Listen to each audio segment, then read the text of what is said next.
যাই হোক, বল এবার তুমি কেমন কি লুকস চাইছো? সাজিয়ে দেবে সেটা আমার সুন্দর লাগবে, যেন আমার বর অজ্ঞান হয়ে পড়ে যাবে। বর অজ্ঞান হয়ে যাবে? কিছুক্ষণের জন্য জাস্ট এরকম হয়ে দাও। Just wow. ওয়াও। আচ্ছা, আর তোমার মানে এমনি কিছু কিছু ভেবেছো মানে আই মেকআপ কেমন হবে? আমার সত্যি কথা বলতে দিদি, আমি মেকআপ খুব একটা করি না, তো আমার আইডিয়াই নেই। আচ্ছা আচ্ছা, তো এবার এখন আমি নিজেও জানি না যে এর সাথে কিরকম কালার লিপস্টিক ভালো লাগবে, কিরকম আই ভালো লাগবে, আমি নিজেও জানি না। মানে তোমাকে যেরকম ভালো লাগবে সেরকম করে দেবো। অবশ্যই অবশ্যই, এটা ঠিক আছে। মানে এমনই লাগবে যাতে মানে এমনই একটা লুক যেখানে সবাই ওকে চিনবে ঠিকই, কিন্তু তাও ভাববে যে হ্যাঁ অন্যরকম লাগছে একদম। ঠিক আছে ঠিক এটা আছে, স্পেশাল ইয়ে। চলো। এই হচ্ছে শ্রেয়ার ফুল লুকস।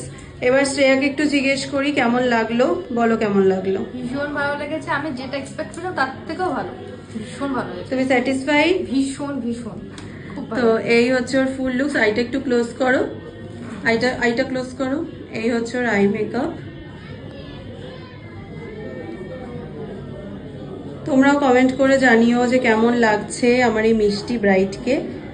ভালো লাগলে অবশ্যই লাইক করো আর কমেন্ট করে অবশ্যই জানিও। আবার একটা নতুন কাজ নিয়ে তোমাদের সঙ্গে দেখা হবে।